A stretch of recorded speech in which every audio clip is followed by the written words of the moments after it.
তো আমাদের মিড টার্মে যে সিলেবাস ছিল ওয়েভস এন্ড অসিলেশনস, ওইটা হচ্ছে শেষ। এখন আমাদের ফাইনালের জন্য নতুন সিলেবাস, এবং এখানে দুই ধরনের টপিক আছে, একটা হচ্ছে থার্মাল ফিজিক্স আর একটা হচ্ছে ফিজিক্যাল অপটিক্স। এই দুইটা টপিকের উপর আমাদের ফাইনাল এক্সাম হবে, এবং ফাইনাল এক্সামে আমাদের এই দুইটা টপিকের উপর পরীক্ষা দিতে হবে। একটা হচ্ছে কি থার্মাল ফিজিক্স, আর একটা হচ্ছে ফিজিক্যাল অপটিক্স। তো তোমাদের ফাইনাল পরীক্ষা পুরোপুরি ফিজিক্যালি হবে, ইন পার্সন পরীক্ষা হবে, ইউনিভার্সিটিতে এসে পরীক্ষা দিতে হবে। ঠিক আছে, সো আমরা ওইভাবেই পড়বো যেন আমাদের ফাইনাল পরীক্ষাটা ভালো হয়। হ্যাঁ, আচ্ছা। তো থার্মাল ফিজিক্স এই নাম থেকে আমরা বুঝতে পারছি যে এখানে আমরা আসলে মেইনলি হিট টেম্পারেচার বা হিট টেম্পারেচার রিলেটেড ডিভাইস এগুলো নিয়ে আসলে পড়াশোনা করব। আচ্ছা, তো শুরুতে আমরা আসলে হিট কি এই জিনিসটা যদি একটু দেখার চেষ্টা করি। হিট হচ্ছে বাংলা হচ্ছে তাপ। তাপ কি? তাপ হচ্ছে শক্তির একটা রূপ। Heat is a form of energy. Heat হচ্ছে শক্তির একটা রূপ, আহ যেটা যদি আমরা অ্যাবজর্ব করি, whose absorption makes a body hot and rejection makes a body cold. Sir, যেটা, হ্যাঁ বলো। আসসালামু আলাইকুম স্যার, ভালো আছেন? হ্যাঁ, ওয়ালাইকুম আসসালাম। স্যার, ওই যে ফাইনাল এক্সামটা কি আমাদের ক্লাস টাইমে হবে? না, ফাইনাল এক্সাম ক্লাস টাইমে হবে না। ফাইনাল এক্সামের জন্য আলাদা রুটিন হবে, সেই রুটিন তোমাদের জানানো হবে। স্যার, যদি যারা জব করে তাদের জন্য সমস্যা হয় স্যার? আহ সমস্যা বলতে হচ্ছে ফাইনাল এক্সাম তো সবগুলাই সন্ধ্যা 6টার পরে হবে। তো একদিনে একটা করে পরীক্ষা থাকবে। ঠিক আছে, ও, সন্ধ্যা 6টার পর হলে স্যার সমস্যা নেই স্যার। আচ্ছা স্যার, ধন্যবাদ স্যার। আসসালামু সন্ধ্যা আলাইকুম। 6টার পরে হবে নর্মাল ডে গুলাতে, আর শুক্রবারে হয়তো অন্য কোনো দিন, অন্য কোনো সময় হতে পারে। ও আচ্ছা স্যার, ঠিক আছে স্যার, ধন্যবাদ স্যার। Okay. আচ্ছা, so heat is a form of energy. Heat হচ্ছে শক্তির একটা রূপ, যেটা যদি অ্যাবজর্ব করা হয় তাহলে একটা বস্তু গরম হয়ে যায়, দ্যাট মিন্স হট হয়ে যায়। আর এটা যদি হিট যদি কেউ রিজেক্ট করে, হিট ছেড়ে দেয়, তাহলে সেই বস্তুটা ঠান্ডা হয়ে যায়। ঠিক আছে, so heat is a form of energy whose absorption makes a body hot and whose rejection makes a body cold. আচ্ছা, এবং হিট হিট হচ্ছে কি তৈরি করে? মানুষ একটা অবজেক্টের একটা অবজেক্ট ঠান্ডা না গরম, সেই সেন্সেশনটা আসলে আমাদেরকে হিটের ধারণা থেকে আমরা পাই, যে heat is a form of energy which produces the sensation of hotness and coldness of a body. Heat হচ্ছে কোনো বস্তু ঠান্ডা না গরম সেই অনুভূতিটা আমাদেরকে দেয়। আচ্ছা, এবং হিট সবসময় কি করে? হায়ার টেম্পারেচার, মানে উচ্চ তাপমাত্রার বস্তু থেকে নিম্ন তাপমাত্রার বস্তুতে হিট সবসময় ট্রান্সফার হয়, হিট ফ্লো হয়। Heat flows from a body at higher temperature to a body at lower temperature. এবং একটা বস্তু থেকে আরেকটা বস্তুতে হিটের যে ট্রান্সফার হচ্ছে, এই ট্রান্সফারটা তিন ধরনের ওয়েতে হয়, তিন ধরনের প্রসেসে হয়। প্রসেস গুলা কি কি? কন্ডাকশন, কনভেকশন, আর হচ্ছে রেডিয়েশন। এই হিট ট্রান্সফার হয় তিন ধরনের প্রসেসে। একটা হচ্ছে কন্ডাকশন, দ্যাট মিনস পরিবহন। একটা হচ্ছে কনভেকশন, যেটাকে বলা হয় পরিচলন। আর একটা হচ্ছে রেডিয়েশন, মানে হচ্ছে বিকিরণ। তো কন্ডাকশন প্রসেসটা কি? কন্ডাকশন প্রসেসটা হচ্ছে এই রকম, যে ধরো দুইটা অবজেক্ট যদি আমরা থার্মাল কন্ট্যাক্টে নিয়ে আসি, ঠিক আছে, একটা বস্তুর সাথে আরেকটা বস্তুর সাথে যদি আমরা লাগাই, তাহলে কি হবে? একটা গরম বস্তু থেকে ঠান্ডা বস্তুর দিকে তাপের ট্রান্সফার হয়। যেমন কেমন? ধরো তুমি বাসায় রান্না করতেছো, তো তোমার চুলার মধ্যে, পাতিলের মধ্যে যে খাবারটা আছে বা যে, সেটা তো নিশ্চয়ই গরম। তো তুমি একটা ঠান্ডা চামচ যদি সেই ইসে নিয়ে রাখো, কি বলে, সেই পাতিলের ভেতরে যে তরকারি বা যা কিছু আছে সেটার মধ্যে নাও, তাহলে কি হবে? আস্তে আস্তে ওই চামচের যে প্রান্ত লাগাবা সেই প্রান্ত গরম হবে, আস্তে আস্তে আস্তে আস্তে পুরো চামচটাই গরম হওয়া শুরু হয়, তাই না? তো এখানে যে জিনিসটা হয়, দুইটা অবজেক্ট থার্মাল কন্ট্যাক্টে থাকলে একটা অবজেক্ট যেটা বেশি তাপমাত্রা, সেখান থেকে কম তাপমাত্রার বস্তুতে তাপের ট্রান্সফার হয়। এবং তাপের যে ট্রান্সফার হচ্ছে, সেটা কিন্তু কি হয় না, আমার দুইটা পদার্থের অণুগুলার মধ্যে কোনো ধরনের হয় না, অণুগুলার কোনো ধরনের স্থানান্তর না হয়ে, মুভমেন্ট না হয়ে, একটা বস্তু থেকে আরেকটা বস্তুতে তাপের পরিবহন হয়। তো এই জন্য এই প্রক্রিয়াটাকে বলা হয় কন্ডাকশন প্রসেস বা পরিবহন প্রক্রিয়া। আরেকটা হচ্ছে কনভেকশন বা পরিচলন। এটা কি?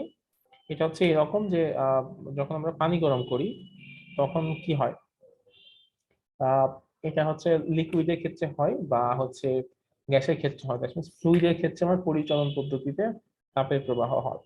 যখন আমরা পানি গরম করি তখন যেটা হয় যে নিচের পানিগুলো গরম হয়ে উপরে চলে আসে, উপর পানিগুলো ঠান্ডাটা নিচে চলে যায়, এরকম করে আস্তে আস্তে পানি গরম হতে থাকে। দ্যাট মিনস এইখানে পানির অণুগুলো নিজেদের মধ্যে তাদের স্থান পরিবর্তন করে করে পুরা পুরা পুরা পাত্রের মধ্যে কি হয়, তাপের পরিবহন হয়। তো এই ধরনের যে প্রক্রিয়া, সেই প্রক্রিয়াকে বলা হয় পরিচলন প্রক্রিয়া। আরেকটা হচ্ছে রেডিয়েশন প্রসেস। রেডিয়েশন মানে কি, যেটা হচ্ছে ইলেকট্রোম্যাগনেটিক ওয়েভ আকারে তাপের পরিবহন হবে। যেমন ধরো কোন একটা জায়গায় তুমি আগুন জ্বালাইছো, তো আমরা দূর থেকে কিন্তু আগুনের সেই আঁচটা বুঝতে পারি যে তার কারণ কি, এই আগুন যেখানে উৎপন্ন হয়েছে, যেখানে আগুন জ্বালানো হয়েছে সেখান থেকে তাপটা ইলেকট্রোম্যাগনেটিক ওয়েভ আকারে পাশে বিভিন্ন জায়গায় ছড়িয়ে পড়ে। তো এই প্রক্রিয়াটাকে বলা হয় রেডিয়েশন প্রসেস বা বিকিরণ প্রক্রিয়া। ওকে, তো এরপর আমরা যেটা করবো সেটা হচ্ছে টেম্পারেচার। টেম্পারেচার কি? টেম্পারেচার মানে হচ্ছে তাপমাত্রা। ধরো যে আমরা কি করতে পারি, আহ ঠান্ডা আইসক্রিম খাইতে পারি, কিন্তু বরফ কি খাওয়া পসিবল? বরফ খাওয়া কিন্তু পসিবল না। ঠিক আছে, বরফ খাওয়া আমাদের পক্ষে কোনোভাবে পসিবল হয় না। আবার ধরো ঠান্ডা পানি আমাদের, ঠান্ডা পানি কোনো একটা গ্লাসে আছে, সেই গ্লাসটা আমাদের আহ ধরতে পারি, কিন্তু এক খন্ড বরফের টুকরা আমাদের পক্ষে ধরা পসিবল হয় না। আবার ধরো গরম কফি চা আমরা খাচ্ছি, কিন্তু একেবারে টকবকে গরম কোনো কিছু কিন্তু আমাদের পক্ষে খাওয়া পসিবল হয় না, ঠিক আছে, বা সেটা ধরাও পসিবল হয় না। তাহলে এই জিনিসগুলোর পার্থক্যটা কি? ঠিক আছে। তো দেখা যাচ্ছে যে আমরা কোন একটা জিনিস, কোন একটা ঠান্ডা জিনিস আমরা সহ্য করতে পারতেছি, আর গরম একটা জিনিস সহ্য করতে পারতেছি, আর কোনো জিনিস সহ্য করতে পারতেছি না। তার মানে কি, যে অ্যামাউন্ট অফ হটনেস বা অ্যামাউন্ট অফ কোল্ডনেস এর ব্যাপার আছে। একটা জিনিস যদি অত্যাধিক পরিমাণ ঠান্ডা হয় বা অত্যাধিক পরিমাণ গরম হয়, সেটা আমাদের পক্ষে ফিল করা মানে আমাদের পক্ষে সেটাকে সহ্য করা পসিবল হয় না। সো কোন একটা বস্তুর মধ্যে কোল্ডনেস বা হটনেস এর যে পরিমাণ, যার অ্যামাউন্ট, এটা মেজার করা হয় যে কোয়ান্টিটির সাহায্যে, সেই কোয়ান্টিটিকে বলা হয় টেম্পারেচার। ঠিক আছে, the amount of hotness or coldness of a body is measured by a quantity that is known as temperature. কোন একটা বডির কতটুকু হট বা কতটুকু কোল্ড, এটা আমরা আসলে যে কোয়ান্টিটির মাধ্যমে মেজার করি, সেই কোয়ান্টিটিটাকে বলা হয় টেম্পারেচার বা তাপমাত্রা। একটা বস্তুর মধ্যে ডিগ্রি অফ হটনেস মানে এখানে এটা কতটুকু গরম বা এখানে তাপের পরিমাণ কত, সেটা যে প্যারামিটারের সাহায্যে এক্সপ্রেস করা হয়, সেটাই হচ্ছে আমার temperature. So temperature of a body is the property that determines whether the body is in thermal contact, the body is in thermal equilibrium with another body or not. দুইটা অবজেক্ট তুমি যদি পাশাপাশি রাখো, তাহলে আমরা কি হবে সবসময় জানি, যে উচ্চ তাপমাত্রার বস্তু থেকে নিম্ন তাপমাত্রার বস্তুতে তাপের পরিবহন হবে। কিন্তু যদি এমন হয় যে দুইটা বস্তুর মধ্যে কোনো তাপের পরিবহন হচ্ছে না, তখন আমি বুঝতে পারবো যে এই দুইটা অবস্তুর তাপমাত্রার পরিমাণ সমান, যার কারণে একটা বস্তু থেকে আরেকটা বস্তুতে কোনো তাপের পরিবহন হচ্ছে না। তো হিট আর টেম্পারেচার, এই দুইটা জিনিস কি আমরা বুঝতে পারছি? জি স্যার, মোটামুটি। আচ্ছা, তোমাদেরকে যদি কখনো বলা হয় যে হিট আর টেম্পারেচার এই দুইটা পার্থক্য বলো, বলতে পারবা নাকি কোনো পার্থক্য নাই? স্যার অবশ্যই পার্থক্য তো আছে। তাহলে যদি বলা হয় যে পার্থক্য বলো, তাহলে কি বলবা?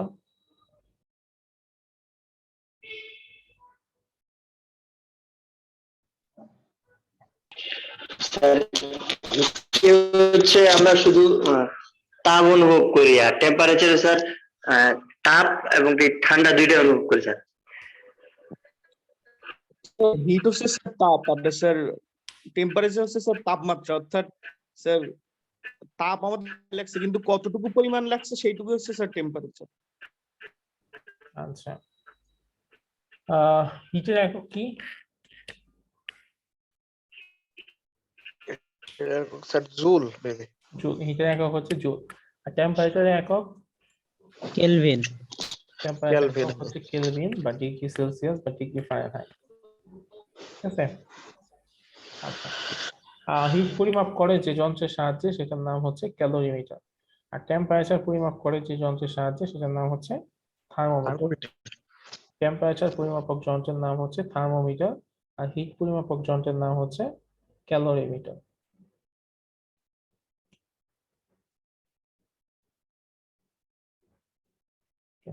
তো এরপর একটা জিনিস পড়বো, সেটা হচ্ছে আইসোথার্মাল প্রসেস বা সমুষ্ণ প্রক্রিয়া। এই প্রক্রিয়াটা কি?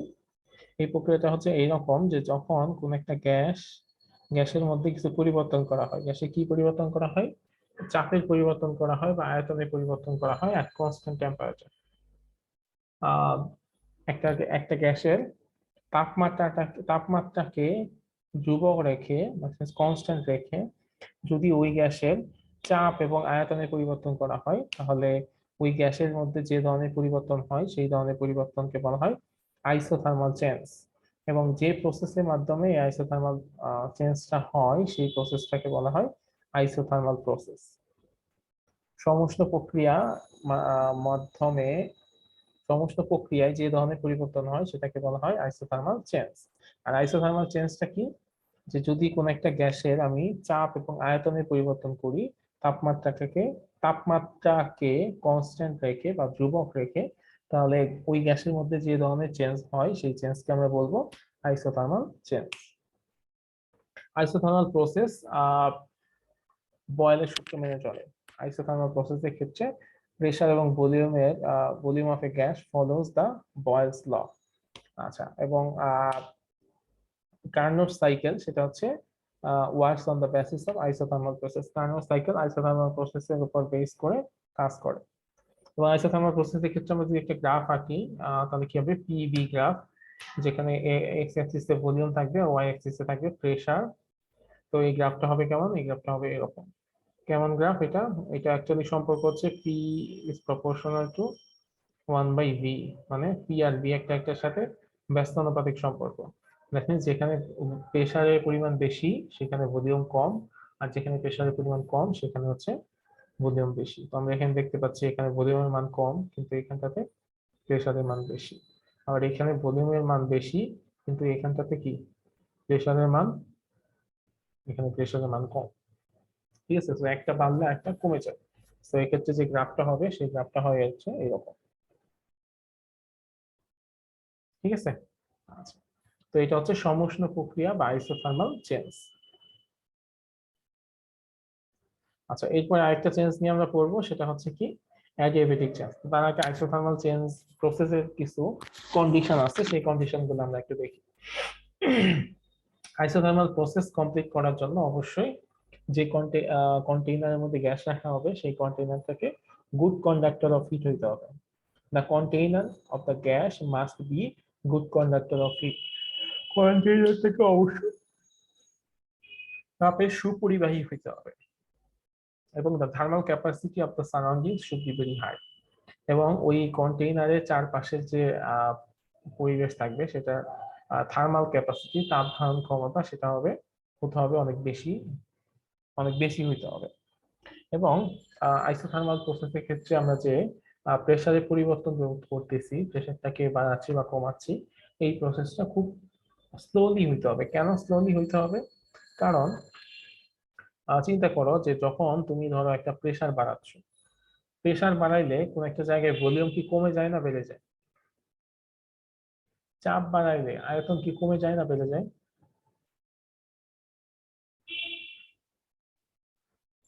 আয়তন কমে স্যার। আচ্ছা, চাপ বাড়াইলে আয়তন কমে। ওকে, তো চাপ বাড়াইলে যদি আয়তন কমে তখন কি টেম্পারেচার বাড়বে না কমবে? চাপ টেম্পারেচার বাড়বে। টেম্পারেচার বাড়বে, কিন্তু আইসোথার্মাল প্রসেসে টেম্পারেচার বাড়ানো যাবে না। তো সেক্ষেত্রে কি করতে হবে? যে পরিমাণ টেম্পারেচার বাড়ে সেটার ইকুইভ্যালেন্ট আমার হিট হচ্ছে সেখান থেকে বের করে দিতে হবে যেন টেম্পারেচারটা ফিক্স থাকে। সো আইসোথার্মাল পরিবর্তনের সময় আমি কি করব? আস্তে করে কিছু হিট আমি হচ্ছে ওই সিস্টেম থেকে রিজেক্ট করে দিব যেন টেম্পারেচারটাকে কনস্ট্যান্ট রাখা যায়। এবং সেই জন্যই কি হইতে হবে, আমার কন্টেইনারটাকে গুড কন্ডাক্টর অফ হিট হইতে হবে, যেন সে প্রয়োজনীয় পরিমাণ তাপ সেখান থেকে ছেড়ে দিতে পারে। এবং আশেপাশে থার্মাল ক্যাপাসিটি হাই হইতে হবে, এই জন্য যেন আমি যে তাপটা ছেড়ে দিচ্ছি সেই তাপটা নেওয়ার মতো কেউ ওইখানে থাকে।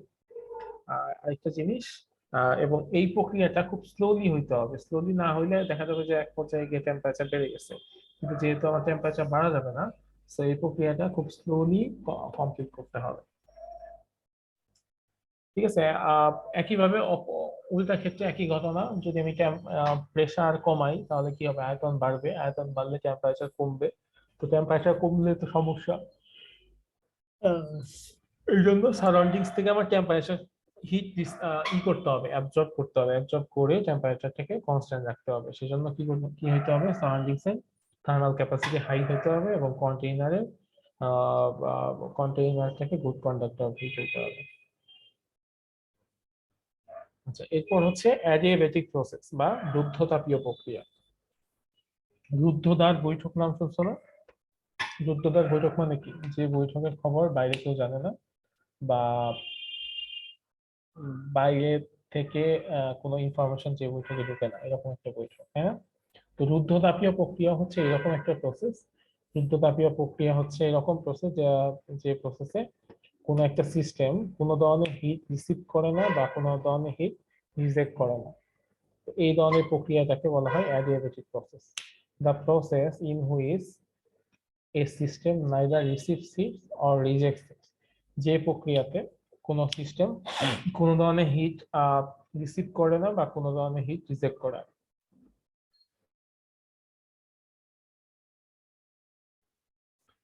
যে প্রক্রিয়াতে কোনো একটা সিস্টেম হিট রিসিভ করবে না বা কোনো হিট রিজেক্ট করবে না, ওই ধরনের প্রক্রিয়াটাকে বলা হয় রুদ্ধতাপীয় প্রক্রিয়া। এই ধরনের প্রক্রিয়ার সময় একটা সিস্টেমের প্রেসারের পরিবর্তন হতে পারে, ভলিউমের পরিবর্তন হতে পারে, টেম্পারেচারের পরিবর্তন হতে পারে, কিন্তু টোটাল যে হিট আছে সেই টোটাল হিটের যে অ্যামাউন্ট, সেই অ্যামাউন্টটা কোনোভাবেই পরিবর্তন হইতে পারবে না। ঠিক আছে, ক্লিয়ার? এবং রুদ্ধতাপীয় প্রক্রিয়ার ক্ষেত্রে ওই ওই ওই কন্টেইনার বা গ্যাসের মধ্যে কোনো হিট প্রবেশ করবে না, বা ওই কন্টেইনারে গ্যাস কন্টেইনার থেকে কোনো হিট বের হবে না। এবং এই প্রক্রিয়ার ক্ষেত্রে বয়েলের সূত্র অ্যাপ্লাই করা যায় না। এবং এই প্রক্রিয়ার ক্ষেত্রে যে ইকুয়েশন সেটা হচ্ছে পিবি গামা সমান সমান কনস্ট্যান্ট। প্রেসার এবং ভলিউমের রিলেশন হচ্ছে এরকম, পিবি গামা সমান সমান হচ্ছে কনস্ট্যান্ট। ঠিক আছে। এবং প্রেসার ভার্সেস ভলিউম যে কার্ভ, যেটাকে আমরা অ্যাডিয়াবেটিক কার্ভ বলতে পারি, সেই কার্ভটা যদি আমরা ড্র করি সেটা দেখবো সেটা হচ্ছে আইসোথার্মাল কার্ভের থেকে এই কার্ভটা অনেক বেশি খাড়া। আইসোথার্মাল কার্ভটা যদি এরকম হয়, অ্যাডিয়াবেটিক কার্ভটা হবে এরকম। ঠিক আছে, আইসোথার্মাল কার্ভের থেকে অ্যাডিয়াবেটিক কার্ভটা গামা গুণ খাড়া। ঠিক আছে, একটু স্টিপার।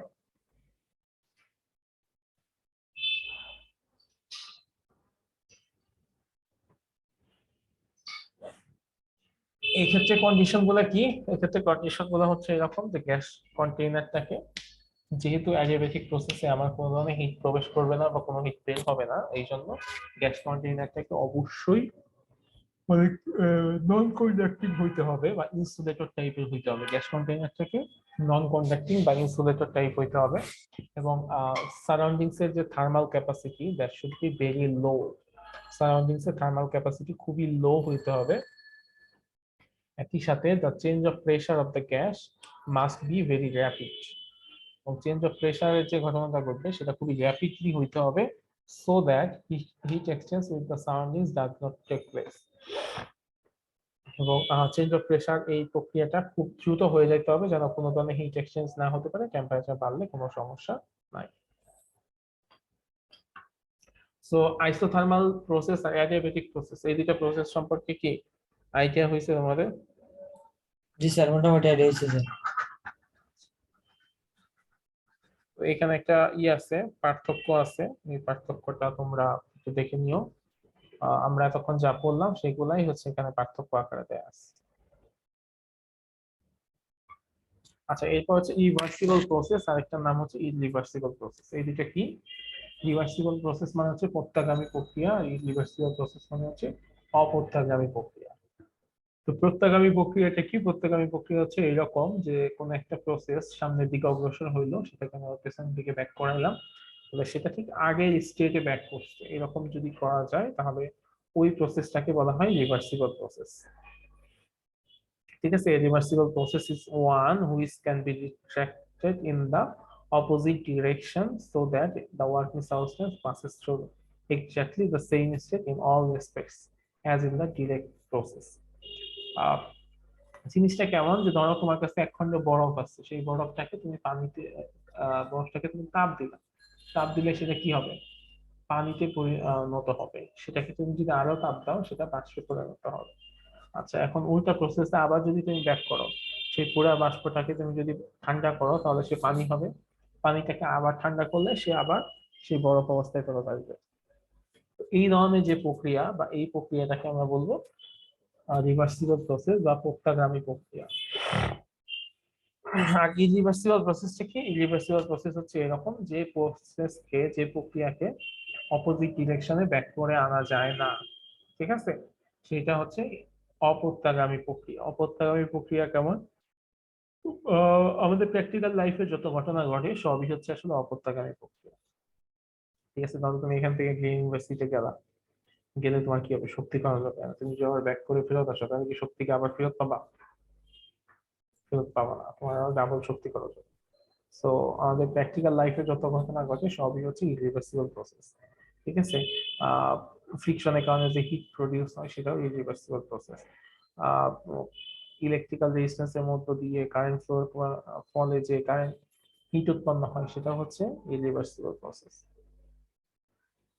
তো প্রত্যাগামী প্রক্রিয়া আর অপ্রত্যাগামী প্রক্রিয়া, এই ব্যাপারটা কি ক্লিয়ার হয়েছে? স্যার প্রত্যাগ্রহ প্রক্রিয়া হচ্ছে স্যার যে প্রক্রিয়াকে স্যার আবার পুনরায় যে ওই প্রক্রিয়া ফিরানো যায় স্যার, এটাই তো স্যার। হ্যাঁ হ্যাঁ, ও জি স্যার, বুঝতে পারছি স্যার।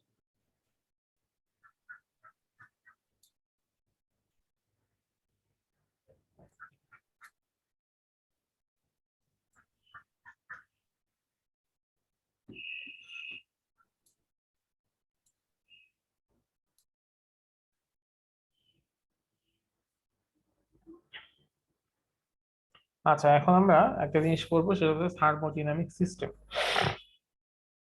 থার্মোডাইনামিক সিস্টেম জিনিসটা কি? আচ্ছা, থার্মোডাইনামিক সিস্টেম হচ্ছে এমন একটা ফিক্সড আইডেন্টিটি বা আহ, হ্যাঁ হ্যাঁ,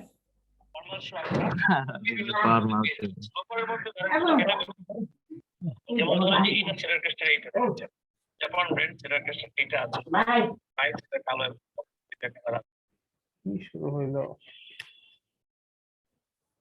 আচ্ছা, তো থার্মোডাইনামিক সিস্টেম হচ্ছে এমন একটা সিস্টেম যেইখানটাতে ধরো তুমি একটা এক্সপেরিমেন্ট করতে যাচ্ছ। ঠিক আছে, ধরো তুমি তোমার হিট নিয়ে যে এক্সপেরিমেন্টটা করবা বা হিট নিয়ে যে কাজটা করবা, সেই কাজটা তুমি যেখানে করতেছো সেটাই হচ্ছে তোমার থার্মোডাইনামিক সিস্টেম। স্যার বুঝতে পারি নাই স্যার, একটু যদি আবার বলতেন স্যার। থার্মোডাইনামিক্স। হ্যাঁ, বলেন স্যার। আমি আগে ইনিশিয়ালি তোমাদের একটা সিস্টেম বলছি। সিস্টেম মানে কি সেটা বলি। ধরো কোন একটা সিস্টেম মানে হচ্ছে কি, ধরো আমি তোমাদের ক্লাসের সব স্টুডেন্ট নিয়ে একটা রিসার্চ করবো। রিসার্চটা কেমন, যে তোমাদের স্টুডেন্টদের খাওয়া দাওয়ার সাথে সাথে তোমাদের রেজাল্টের কোনো সম্পর্ক আছে। যারা বেশি খায় তাদের রেজাল্ট বেশি ভালো, যারা কম খায় তাদের রেজাল্ট কম ভালো, এরকম কোনো ব্যাপার স্যাপার আছে। তাহলে এই ক্ষেত্রে তোমাদের এই পুরো ক্লাসরুমটা হচ্ছে আমার সিস্টেম। আমি এই সিস্টেমটা নিয়ে কাজ করতেছি। তো তুমি আসলে যেটা নিয়ে কাজ করবা, তোমার আলোচনার বিষয় যেটা, তোমার গবেষণার বিষয় যেটা, বা তোমার কাজ করার বিষয় যেটা, সেটাই হচ্ছে তোমার সিস্টেম। এখন তুমি যদি কোনো একটা থার্মোডাইনামিক্যাল অবজারভেশন করতে চাও বা থার্মোডাইনামিক্যাল কোনো একটা রিসার্চ করতে চাও যেখানে হিট বা টেম্পারেচার নিয়ে কাজ করতে হবে, সেটা হচ্ছে সেই সিস্টেমটাকে আমরা বলবো থার্মোডাইনামিক সিস্টেম। এখন প্রত্যেকটা থার্মোডাইনামিক সিস্টেম বা প্রত্যেকটা সিস্টেমেরই একটা ফিক্সড আইডেন্টিটি আছে। ঠিক আছে, এবং যার বাইরে যে কোনো কিছুকে আমরা মানে যার একটা বাউন্ডারি থাকবে, এই বাউন্ডারির বাইরে কোনো কিছু হইলে সেটা অবশ্যই কি হবে না, সেই সিস্টেমের অন্তর্ভুক্ত হবে না। এবং এই সিস্টেমের অবশ্যই একটা ফিক্সড আইডেন্টিটি থাকবে, এবং সেখানে এই ফিক্সড আইডেন্টিটি যেটা থাকবে সেটা হচ্ছে একটা বাউন্ডারি দ্বারা ক্লোজ করা থাকবে, এবং সেই বাউন্ডারি বাইরের যে কোনো জিনিসকে আমরা বলবো সারাউন্ডিংস। যদিও এই বাউন্ডারিটা অনেক সময় ফিক্সড থাকে বা অনেক সময় মুভেবল থাকে, এবং ওয়ার্ক এবং হিট সেটা হচ্ছে এই বাউন্ডারি দ্বারা আমরা করতে পারি, ট্রান্সফার করতে পারি। আচ্ছা, একটা মিনিট।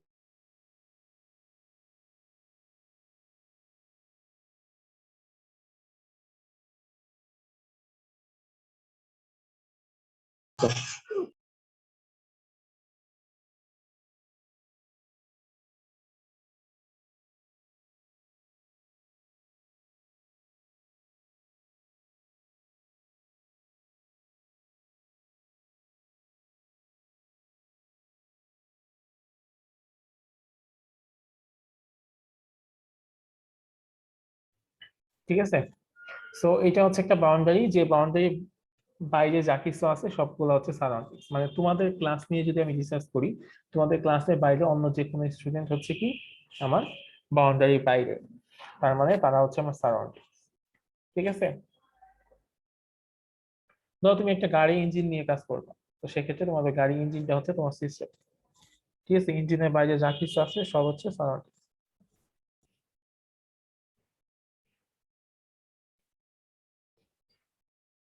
ওকে, তো এখন এই সিস্টেমটা হচ্ছে তিন ধরনের, একটা হচ্ছে ওপেন সিস্টেম, একটা ক্লোজ সিস্টেম, আর একটা হচ্ছে আইসোলেটেড সিস্টেম। ওপেন সিস্টেম মানে কি, যে সিস্টেমের মধ্য দিয়ে তোমার হিট এবং এনার্জি দুইটাই ট্রান্সফার হতে পারে, সেটাকে আমরা বলবো ওপেন সিস্টেম। যে সিস্টেমের মধ্য দিয়ে হিট এবং এনার্জি, হিট এবং এনার্জি না, ম্যাস এবং এনার্জি দুইটাই ট্রান্সফার হতে পারে, সেটাকে আমরা বলবো ওপেন সিস্টেম। ধরো তোমার বাসায় তোমরা যখন পানি গরম করো, বা অনেকে করে অনেকে করে না, তো পানি গরম যখন আমরা করি তখন কি হয়, পানি পুরোপুরি ফুটে যায়, তখন যদি ঢাকনা ঢাকনা ঢাকনাটা দিলে স্যার বাষ্প পরিণত হয় স্যার। হ্যাঁ, ঢাকনা দিলে বাষ্পে পরিণত হয়, ঢাকনা না দিলেও হয়। জি স্যার। ঢাকনা না দিলে যেটা হয় যে ওই এনার্জির সাথে সাথে, তাপের সাথে সাথে কিছু পরিমাণ পানিও বাইরে চলে আসে না। জি স্যার, বাইরে চলে যায়। হ্যাঁ, তো এইটা হচ্ছে এক ধরনের ওপেন ওপেন সিস্টেম। সিস্টেম। যে সিস্টেমে ম্যাস এবং এনার্জি দুইটাই ট্রান্সফার হয় সেটা হচ্ছে ওপেন সিস্টেম। আচ্ছা, এখন ক্লোজ সিস্টেমটা কি? ক্লোজ সিস্টেমটা হচ্ছে এরকম যে ধরো একটা মানে ওইটাকেই তুমি ঢাকনা দিয়ে রাখছো, ঠিক আছে, ঢাকনা দিয়ে আসছো, যার কারণে কোনো পানি বাইরে আসতে পারতেছে না, কিন্তু হিট কিন্তু ঠিকই রেডিয়েশন প্রসেসে বাইরে চলে আসতেছে। ঠিক আছে, তো এরকম যদি কোনো সিস্টেম হয় যে সিস্টেমের মধ্যে ম্যাস ট্রান্সফার হতে পারে না কিন্তু এনার্জি ট্রান্সফার হতে পারে, সেই সিস্টেমটাকে আমরা বলবো ক্লোজ সিস্টেম। আচ্ছা, আরেকটা সিস্টেম আছে যেটাকে আমরা বলবো আইসোলেটেড সিস্টেম। সেটা হচ্ছে এরকম যে তোমাদের বাসায় থার্মোফ্লাক্স আছে না, যে থার্মোফ্লাক্সের মধ্যে গরম কফি বা ঠান্ডা কোনো কিছু ওই একই অবস্থায় রাখার জন্য, একই টেম্পারেচার রাখার জন্য জি use স্যার, করা আছে হয়। স্যার। তো সেই থার্মোফ্লাক্স হচ্ছে এক ধরনের আইসোলেটেড সিস্টেম, যেটার মধ্য দিয়ে কোনো ধরনের হিট বা কোনো ধরনের ম্যাস কোনোটাই ট্রান্সফার হতে পারে না। তো এই ধরনের সিস্টেমকে আমরা বলবো আইসোলেটেড সিস্টেম। এই পর্যন্ত কি ক্লিয়ার সবাই?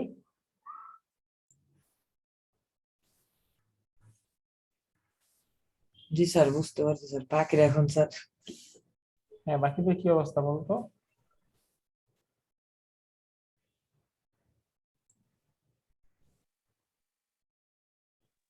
আচ্ছা, তো এরপর আমরা যেটা পড়বো সেটা হচ্ছে লস অফ থার্মোডাইনামিক্স, থার্মোডাইনামিক্স এর সূত্র।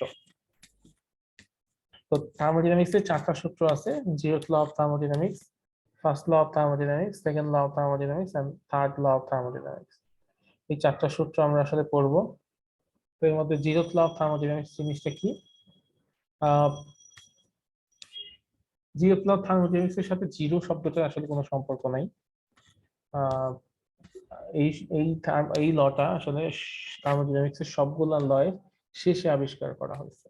তো শেষে আবিষ্কার করা হইলেও এই লটা অনেক বেশি ফান্ডামেন্টাল এবং বেসিক একটা ল, যার কারণে এই লটাকে আমরা সবার আগে স্থান দিচ্ছি।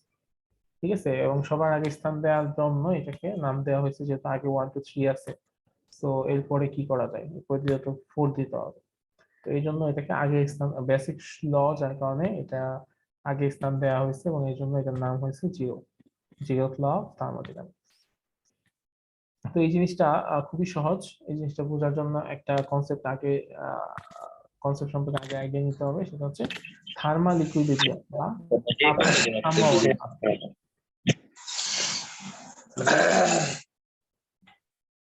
আচ্ছা, থার্মাল ইকুইলিব্রিয়াম বা তাপীয় সাম্য অবস্থা এই জিনিসটা কি, যে যখন একটা গরম বস্তু একটা ঠান্ডা বস্তুর কাছাকাছি আনা হয় তখন কি হয়, গরম বস্তু থেকে ঠান্ডা বস্তুর দিকে হিটের ট্রান্সফার হয়। এবং একটা পর্যায়ে গিয়ে এই হিট ট্রান্সফারটা থেমে যায়। কখন থেমে যায়, যখন দুইটা বস্তুর তাপমাত্রার মান হয়ে যায় সমান, তখন হচ্ছে এই তাপের ট্রান্সফারটা থেমে যায়। তো তখন ওই দুইটা বস্তু, একটা বস্তু আরেকটা বস্তুর সাথে থার্মাল ইকুইলিব্রিয়ামে আছে বা তাপীয় সাম্য অবস্থায় আছে বলে বলা হয়। ঠিক আছে। আচ্ছা, তো এইরকম দুইটা অবজেক্ট যদি তারা তৃতীয় কোনো বস্তুর সাথে থার্মাল ইকুইলিব্রিয়ামে থাকে, দুইটা বডি, দুইটা অবজেক্ট যদি আলাদা আলাদা ভাবে সেপারেটলি তৃতীয় কোনো বস্তুর সাথে থার্মাল ইকুইলিব্রিয়ামে থাকে, তাহলে এটা সন্দেহাতীতভাবে বলা যায় প্রথম দুইটা বস্তু নিজেদের মধ্যে থার্মাল ইকুইলিব্রিয়ামে আছে। কি বলতেছিলাম, যে যদি দুইটা বস্তু তৃতীয় কোনো বস্তুর সাথে আলাদাভাবে তাপীয় সাম্যাবস্থা বা থার্মাল ইকুইলিব্রিয়ামে থাকে, তাহলে প্রথম দুইটা বস্তু নিজেদের মধ্যে অবশ্যই তাপীয় সাম্যাবস্থায় থাকবে। এবং জিরোথ ল অফ থার্মোডাইনামিক্স এটা হচ্ছে খুবই ইম্পর্টেন্ট। কেন, এটা আমাদেরকে টেম্পারেচার স্কেলের যে আইডিয়া, সেই আইডিয়াটা দেয়। এবং এই লটা অনেক বেশি ফান্ডামেন্টাল হওয়ার কারণে, এই লটা পরে আবিষ্কার হওয়ার পরেও এটাকে শুরুতে স্থান দেওয়া হয়েছে এবং এই জন্যই নাম দেওয়া হয়েছে জিরোথ ল। এই ল একটা সিগনিফিকেন্স কি, এই লটা হচ্ছে আমাদেরকে কোন একটা সিস্টেমের ইকুইলিব্রিয়াম ডিটারমাইন করতে আমাদেরকে সহযোগিতা করে।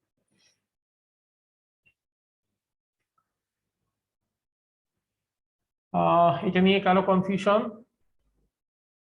এই দুইটা বস্তু স্যার তৃতীয় বস্তুর সাপেক্ষে সাম্যাবস্থায় একটু স্যার যদি ক্লিয়ার করতেন স্যার এই বিষয়টা। মানে ধরো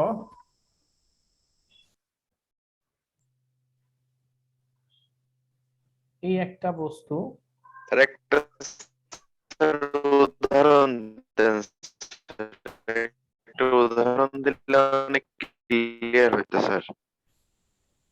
হ্যাঁ, ধরো এই একটা বস্তু সি এর সাথে তাপীয় সাম্যাবস্থায় আছে, জি স্যার, বুঝতে এবং পারছি। বি নামের আরেকটা বস্তু, সেও হচ্ছে সি এর সাথে তাপীয় সাম্যাবস্থায় আছে। ঠিক আছে, তাহলে কি দুইটা বস্তু দ্বিতীয় একটা বস্তুর সাথে আলাদা আলাদা ভাবে তাপীয় সাম্যাবস্থায় আছে। তাহলে জিরোথ ল অফ থার্মোডাইনামিক্স অনুযায়ী এ আর বি নিজেদের মধ্যেও থার্মাল ইকুইলিব্রিয়ামে থাকবে। জি স্যার। ঠিক আছে, এখন বুঝতে পারছো? জি স্যার, মানে একটা আর একটার সাথে সম্পর্কিত অবস্থায় সাম্যাবস্থায় আছে স্যার। হ্যাঁ, তাপীয় সাম্যাবস্থা মানে কি, একই তাপমাত্রায় থাকা। একই তাপমাত্রা, জি স্যার, একই তো তাপমাত্রা। এ আর সি টেম্পারেচার যদি সমান হয়, আবার বি আর সি এর টেম্পারেচার যদি সমান হয়, তাহলে আমরা তাহলে বলতে পারি A B AB temperature temperature, সমান। এবি টেম্পারেচার সমান হবে। জি স্যার, এখন বুঝছি। ওকে, প্রথম দিন তো স্যার অনেক কিছু পড়াইতেছেন, তো স্যার এত কিছু মাথায় তো থাকবে না, না বুঝলে। ঠিক আছে, আমরা তাহলে এই করি। ফার্স্ট ল অফ থার্মোডাইনামিক্স আমরা একটু দেখবো। এটা খুব সহজ একটা ল। এটা হচ্ছে কেমন, যে এই ফার্স্ট ল অফ থার্মোডাইনামিক্স এর দুইটা স্টেটমেন্ট আছে। একটা হচ্ছে বিজ্ঞানী জুল, উনি যেটা দিচ্ছেন সেটা হচ্ছে কেমন, যে উনি হিট এবং ওয়ার্ক মানে তাপ এবং কাজের মধ্যে একটা সম্পর্ক এস্টাবলিশ করছেন। এবং উনি সেটাকে এভাবে বলছেন যে when work is transformed into heat and or heat is transformed into work, যখন কাজ তাপের রূপান্তরিত হয় বা তাপ কাজে রূপান্তরিত হয়, তখন heat and work is directly proportional to each other। যখন কাজকে তাপে রূপান্তরিত করা হয় এবং তাপকে কাজে রূপান্তরিত করা হয়, তখন কাজ এবং তাপ একটা একটার সাথে সমানুপাতিক হয়। ঠিক আছে, ওকে। তো এটা হচ্ছে একটা স্টেটমেন্ট, যে যদি আমি ডাব্লিউ পরিমাণ কাজ করার ফলে আমার কিউ অ্যামাউন্টের heat produced হয়, then according to first law of thermodynamics we may say that W is proportional to Q, বা W is equal to JQ, যেখানে J হচ্ছে একটা প্রপোর্শনালিটি কনস্ট্যান্ট, যেটাকে বলা হয় মেকানিক্যাল ইকুইভ্যালেন্ট অফ হিট বা জুলস ইকুইভ্যালেন্ট, এবং এটা one type of special form of principle of conservation of energy, শক্তি সংরক্ষণশীল নীতির একটা বিশেষ রূপ। সেটা হচ্ছে কি, যখন কাজকে তাপে রূপান্তরিত করা হয় এবং তাপকে কাজে রূপান্তরিত করা হয়, তখন কাজ এবং তাপ একটা একটার সাথে সমানুপাতিক। ঠিক আছে, that means W is equal to ZQ, যেখানে Z is a proportionality constant। এবং তোমরা থার্ড সেমিস্টারে যখন ফিজিক্স ল্যাব করবা তখন এই যে মান বের করাটা শিখবে। এবং এটার মান আইডিয়াল ভ্যালু হচ্ছে 4.2 জুল পার ক্যালোরি। তো থার্মোডাইনামিক্সের আরেকটা ল আছে, সেটা হচ্ছে কি ফার্স্ট ল এর আরেকটা ফর্ম আছে যেটাকে যারা বলা হয় জেনারেল ফর্ম। এটা দিয়েছে বিজ্ঞানী ক্লসিয়াস। উনি বলছেন যে যদি কোনো একটা সিস্টেমের মধ্যে ডিকিউ পরিমাণ হিট সাপ্লাই করা হয়, এই হচ্ছে একটা সিস্টেম, যে সিস্টেমের মধ্যে ডিকিউ পরিমাণ হিট সাপ্লাই করা হইলো, এবং তোমাদের একটা জিনিস বলি, ধরো কোন একটা পাত্রতে, মানে কোন একটা কন্টেইনারে বা কোন একটা পাতিলের মধ্যে ধরো পানি আছে, সেটাকে তুমি চুলায় বসায় তাপ দিলা, তো শুরুতে কি পানি গরম হয় না পাতিলটা গরম হয়? পাতিল স্যার। আগে পাত্র স্যার, তারপরে স্যার পানি স্যার। তার মানে কি, আগে সিস্টেম নিজের ইন্টারনাল এনার্জি বৃদ্ধি করে, বৃদ্ধি করার পরে বাকি হচ্ছে পরে হচ্ছে কাজ করে, তাই না? আগে স্যার। সিস্টেমে ইন্টারনাল এনার্জি হয়, তারপর হচ্ছে কাজ করবে। তো এখানে এই কথাই বলা হয়েছে, if some amount of heat is supplied to a system, যদি কোন একটা সিস্টেমের মধ্যে কিছু পরিমাণ হিট সাপ্লাই করা হয়, then the quantity of heat absorb by the system, এই সিস্টেম যে পরিমাণ হিট অ্যাবজর্ব করলো সেটা ইজ ইকুয়াল টু দা, কার সমান হবে, sum of the increase in internal energy of the system, এই সিস্টেমের ইন্টারনাল এনার্জি এবং এই সিস্টেমে যে এক্সটার্নাল ওয়ার্ক ডান হয়েছে, এই দুইটার সমান যোগফলের সমান হবে। মানে যে পরিমাণ হিট অ্যাবজর্ব করবে এই সিস্টেম ডিকিউ পরিমাণ, সেই ডিকিউ সমান সমান হবে কি, change in internal energy dU plus external work done হচ্ছে ডিডব্লিউ। ঠিক আছে, সো অ্যাবজর্ব হিট বা সাপ্লাইড হিট সমান সমান হচ্ছে ডিইউ প্লাস ডিডব্লিউ, যেখানে ডিইউ হচ্ছে চেঞ্জ ইন ইন্টারনাল এনার্জি আর ডিডব্লিউ হচ্ছে কি এক্সটার্নাল ওয়ার্ক ডান। ঠিক আছে, সো আমি একটা সিস্টেমের মধ্যে যদি ডিকিউ পরিমাণ হিট দেই, তাহলে প্রথমে হচ্ছে সেই হিটের কিছু অংশ দিয়ে ওই সিস্টেমে ইন্টারনাল এনার্জি বৃদ্ধি পাবে, বাকি অংশ ওই সিস্টেমে একটা কাজ করতে ওই সিস্টেমে একটা কাজ করবে বাকি তাপ দিয়ে। So mathematically we may right DQ is equal two DU plus DW. এখানে যদি ডিকিউ এর মান পজিটিভ হয় তাহলে বুঝতে হবে ওই সিস্টেমটা হিট অ্যাবজর্ব করছে, আর ডিইউ এর মান যদি নেগেটিভ হয় তাহলে বুঝতে হবে ওই সিস্টেম হিট রিলিজ করে দিছে, ওই সিস্টেম হিট তাপ হারাইছে। ডিইউ যদি পজিটিভ হয় তাহলে বুঝতে হবে ওই সিস্টেমে ইন্টারনাল এনার্জি ইনক্রিজ হয়েছে। ডিইউ পজিটিভ মিন্স ওই সিস্টেমের ইন্টারনাল এনার্জি ইনক্রিজ হয়েছে, ডিইউ নেগেটিভ মিন্স ওই সিস্টেমের ইন্টারনাল এনার্জি ডিক্রিজ করছে। ডিডব্লিউ পজিটিভ, এটার মানে হচ্ছে ওই সিস্টেম পরিবেশের উপর কোন একটা কাজ করতে পারছে। আর যদি ডিডব্লিউ এর মান নেগেটিভ হয় তার মানে বুঝতে হবে যে উল্টা সারাউন্ডিংস ওই সিস্টেমের উপর একটা কাজ করছে, দ্যাট মিন্স ওই সিস্টেমের এনার্জি দিয়ে সারাউন্ডিংস তার নিজেদের কোনো একটা কাজ করে ফেলছে। ঠিক আছে, ক্লিয়ার এই পর্যন্ত?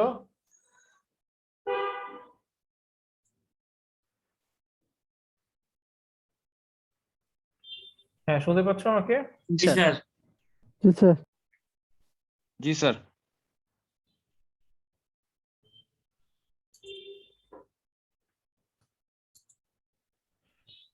আচ্ছা, তো এখানে একটা ম্যাথ আছে, ছোট্ট একটা ম্যাথ, দেখো তো ম্যাথটা করতে পারো কিনা। Okay sir.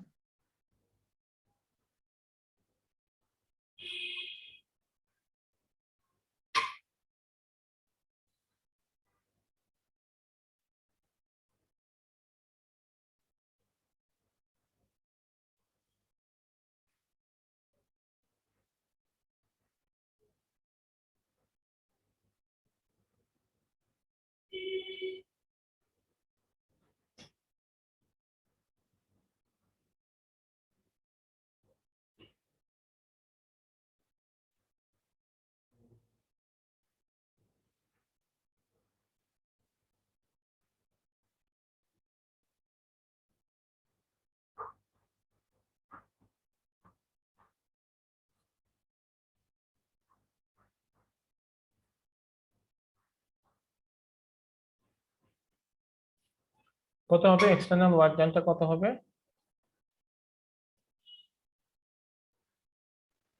300 mom maybe. 300 ওকে। হ্যাঁ ঠিক আছে, এখানে হচ্ছে 800 জুল হিট অ্যাবজর্ব করছে আর ইন্টারনাল এনার্জি ফর্মুলা আছে DW DW is equal to DQ minus DU। মানে DQ is equal to DW plus DU। হ্যাঁ এখান থেকে যে DU বের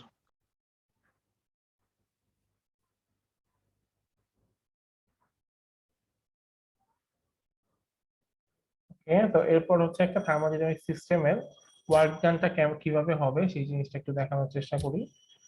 সেটা হচ্ছে এরকম যে ধরো একটা কন্টেইনারের মধ্যে কিছু পরিমাণ গ্যাস আছে, তো সেই গ্যাসটা হচ্ছে একটা পিস্টন দিয়ে আটকানো আছে। তো ইনিশিয়ালি পিস্টনটা এই পজিশনে আছে, তো আমি এফ বল প্রয়োগ করে এই পিস্টনটাকে সামনের দিকে নিয়ে এসে এই পজিশনে নিয়ে আসলাম। তো এখানে আমার যে সরণ হয়েছে সেই সরণ হচ্ছে কি পরিমাণ, ডিএক্স পরিমাণ সরণ হয়েছে এখানে। তো এফ বল প্রয়োগ করলে এখানে ডিএক্স পরিমাণ সরণ হয়েছে। তো এখানে যে কাজ হবে সেটা হচ্ছে কি এখানে যে কাজ হবে সেটা ডিডব্লিউ সমান সমান এফ ডিএক্স, ঠিক আছে। আর যেহেতু এখানে এফ আর ডিএক্স হচ্ছে একই ডিরেকশনে, তার মানে theta is equal to 0 degree আর cos 0 ডিগ্রি মান হচ্ছে 1, সো ওটা না লিখলেও চলবে। সো ডিডব্লিউ is equal to F dx. এখন এফ সমান সমান আমরা কি জানি, যে আমরা জানি প্রেসার মানে কি, প্রেসার বা চাপ মানে হচ্ছে একক ক্ষেত্রফলের উপর প্রযুক্ত বলকে, বলা হয় চাপ। একক ক্ষেত্রফলের উপর প্রযুক্ত বলকে বলা হয় চাপ। So P is equal to F by A. So F is equal to কি হবে? F is equal to PA. So F is equal to PA. So PA dx. Yes, PA dx. TW সমান সমান PA dx, যেখানে A dx মানে কি, A হচ্ছে আমার area আর dx হচ্ছে আমার লেন্থ। তো এরিয়ার সাথে লেন্থ গুণ করলে হয় কি, ক্ষেত্রফল।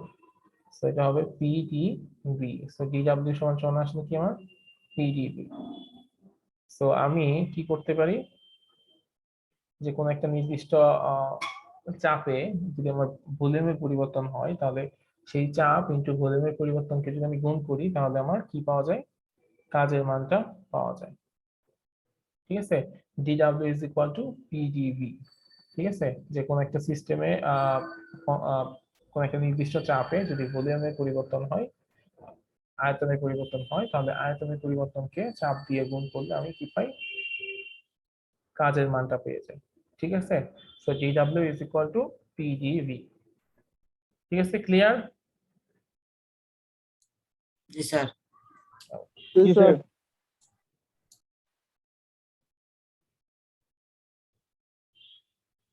আচ্ছা, ফার্স্ট ল অফ থার্মোডাইনামিক্সে কিছু কি আছে, লিমিটেশন আছে, সিগনিফিকেন্স আছে। আচ্ছা, রাবি মোহাম্মদ বলো। স্যার ওই যে একটু ছুটি দরকার, আমি বের হতে চাচ্ছি আর কি, একটু okay, প্রেজেন্টটা দিয়ে দিন। ঠিক আছে। স্যার হচ্ছে 27 এমডি নাসিরুদ্দিন, ও অসুস্থ, ওই জন্য ক্লাসে অ্যাটেন্ড করতে পারে নাই। এরপর হচ্ছে 14 আতিকুদ্দিন আশিক, ওর বাসায় মেহমান আসছে, ওই জন্য ক্লাস অ্যাটেন্ড করতে পারেনি। এখন ওদের কারো প্রেজেন্টটা দিয়ে দিন বাসায় স্যার। যদি মেহমান আসে, সে তার অ্যাটেন্ডেন্স দিতে হবে এমন তো কোনো কথা কি আছে? না স্যার, বলছিল আর কি, আমাকে ওই জন্য বললাম আর কি স্যার। ঠিক আছে, ওকে। ওকে স্যার, আসসালামু আলাইকুম। আচ্ছা, ফার্স্ট ল অফ থার্মোডাইনামিক্স এর সিগনিফিকেন্স গুলো কি কি, যে first law of thermodynamics heat এবং ওয়ার্ক মানে তাপ এবং কাজের মধ্যে সম্পর্ক তৈরি করে, রিলেশন এস্টাবলিশ করে। এবং সেই সম্পর্কটা কেমন, যে heat and work are equivalent to each other. Heat এবং ওয়ার্ক একটা একটার সাথে সম্পূরক, মানে এদিকে আসলে একই জিনিস। সো ফার্স্ট অফ থার্মোডাইনামিক্স কে বলা যায় কি, যে বলা যায় it is nothing but the principle of conservation of energy. That means এটা আসলে conservation of energy, that means শক্তি সংরক্ষণশীল নীতির একটা বিশেষ রূপ। এবং এখান থেকে আমরা যে জিনিসটা বুঝতে পারি, যে work or heat can not be obtained from nothing. তুমি শূন্য থেকে ওয়ার্ক পাবা না কখনো, বা শূন্য থেকেই তুমি কখনো তাপ পাবা না, এটা কখনো পাওয়া পসিবল না। ঠিক আছে, মানুষ এবং গডের মধ্যে পার্থক্য হচ্ছে এটাই, যে গড শূন্য থেকে কোনো একটা জিনিস তৈরি করতে পারে, কিন্তু আমরা যারা মানুষ তারা অ্যাকচুয়ালি শূন্য থেকে কোনো কিছু পাই না বা শূন্য থেকে কোনো কিছু তৈরি করতে পারি না। আমাদের হয় কাজ করতে হয় তাপ পাওয়ার জন্য, বা তাপ দিয়ে আমরা কাজ করতে পারি। এবং ফাইনালি যে কথাটা বলা যায় যে ইট ইজ ইম্পসিবল, এটা অসম্ভব, to design a machine of perpetual motion, আমি কন্টিনিউয়াস মোশন দিবে এরকম কোন মেশিন আমি ডিজাইন করতে পারবো না উইদাউট স্পেন্ডিং এনার্জি, মানে কোনো ধরনের এনার্জি স্পেন্ড করা ব্যতীত, কোনো ধরনের এনার্জি স্পেন্ড করা ব্যতীত আমি হচ্ছে এমন কোনো মেশিন আবিষ্কার করতে পারবো না যেটা হচ্ছে কন্টিনিউয়াসলি আমাকে দিবে,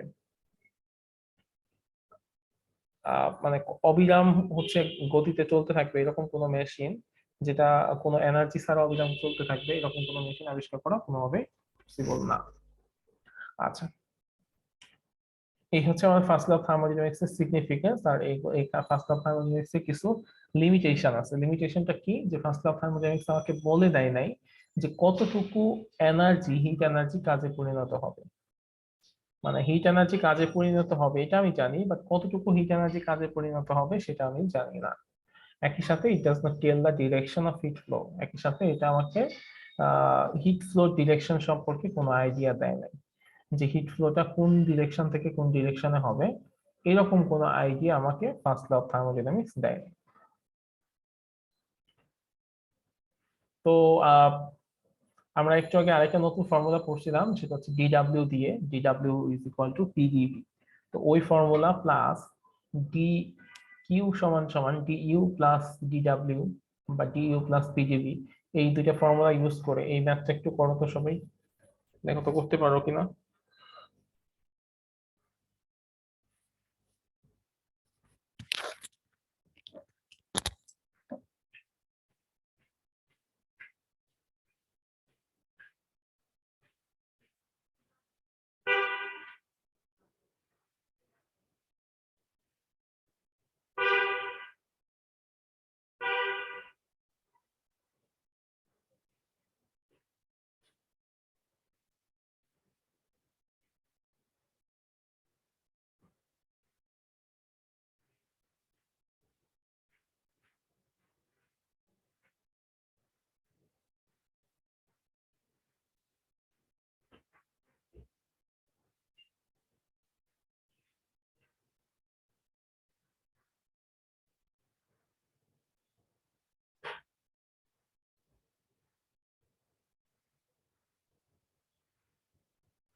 আচ্ছা, ম্যাথটাই করতে পারতেছ তো?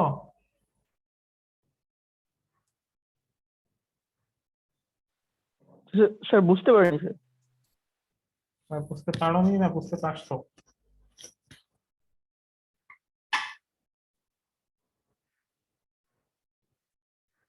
হ্যালো, বুঝাই দিলে স্যার। ভালো হয়। স্যার একটু বুঝাই দেন স্যার, আচ্ছা, বুঝাই দিলে বেটার হয় sir. some gas are confined in a cylinder having movable piston, কিছু গ্যাস একটা সিলিন্ডারের মধ্যে আছে যেটার মধ্যে একটা মুভেবল পিস্টন আছে। The system has done 1200 joule work. এই সিস্টেম 1200 জুল কাজ করছে। When 800 heat energy is given, keeping pressure constant at 400 pascal. প্রেসারটাকে 400 প্যাসকেলে constant রেখে 1200 জুল কাজ করা হয়েছে যখন আমি মানে যেখানে 800 জুল হিট এনার্জি সাপ্লাই করা হয়েছিল। সো বের করতে বলছে what is the change in volume and internal energy, ভলিউমের পরিবর্তন এবং ইন্টারনাল এনার্জি মান কত হবে। সো ইনিশিয়ালি আমরা ইন্টারনাল এনার্জি মানটা বের করে ফেলি, যেহেতু এখানে হিট সাপ্লাই এর পরিমাণ আর ওয়ার্ক ডানের পরিমাণ দেয়া আছে। সো আমরা জানি ডিকিউ সমান সমান DU plus DW. So DU সমান সমান কি হবে, ডিকিউ মাইনাস ডিডব্লিউ। সো এখানে ডিইউ হচ্ছে 800 আর ডিডব্লিউ হচ্ছে 1200। সো ডিইউ এর মান হবে মাইনাস 400 জুল। আচ্ছা, এরপরে হচ্ছে বলছে হচ্ছে যে ভলিউমের পরিবর্তনটা বের করতে হবে। তো আমরা ফর্মুলা জানি ডিডব্লিউ সমান সমান পিডিভি। তো পি এর মান দেয়া আছে, ডিডব্লিউ এর মান দেয়া আছে, ডিভি এর মানটা বের করতে হবে, সেটা হয়ে যায় কত 3।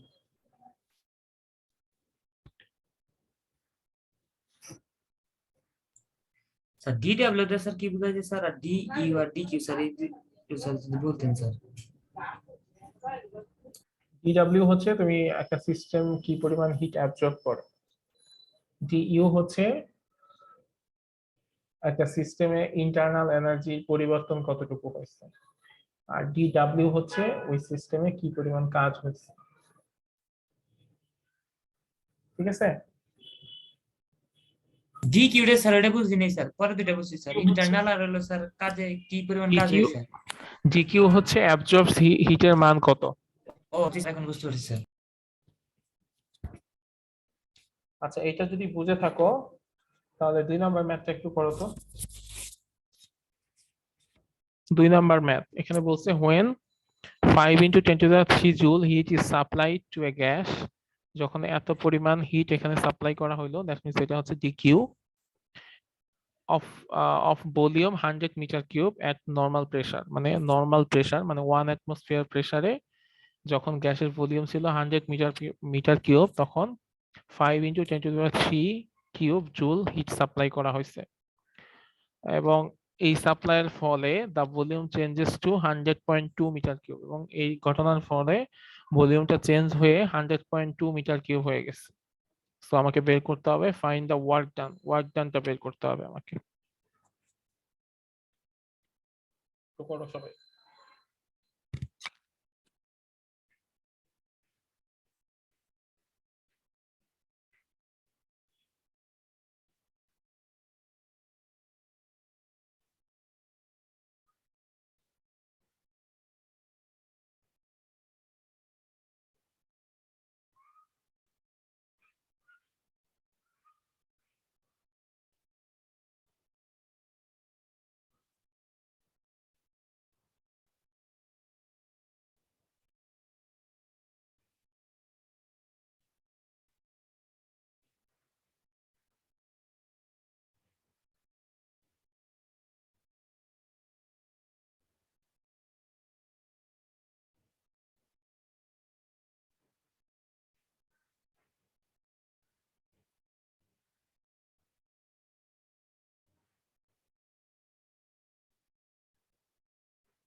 স্যার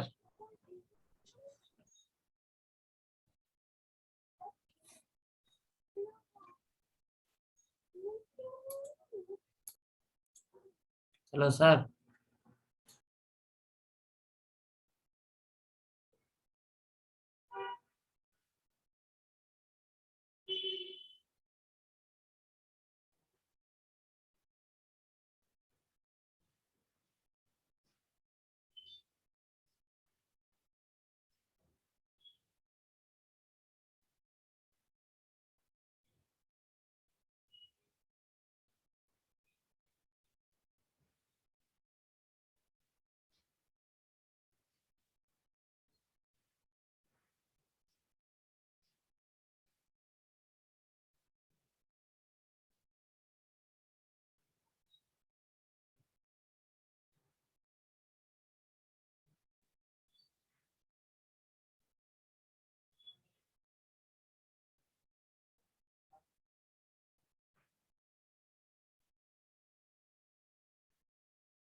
স্যার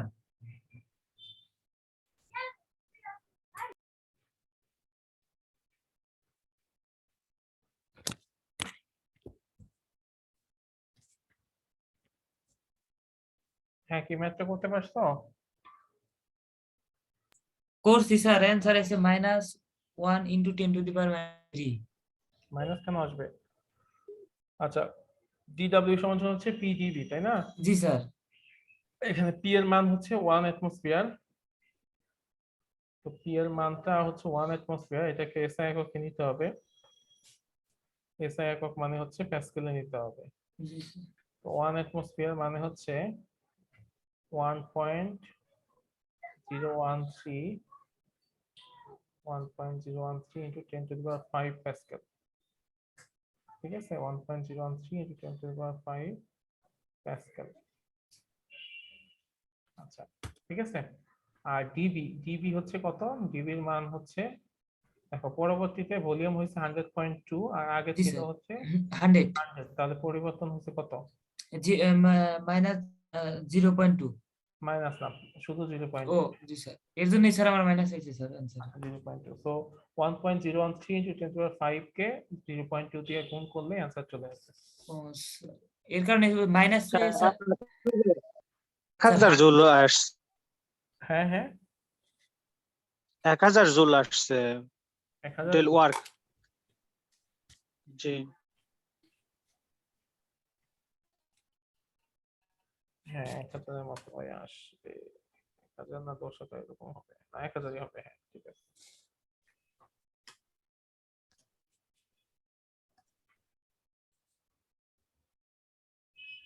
আচ্ছা, ঠিক আছে।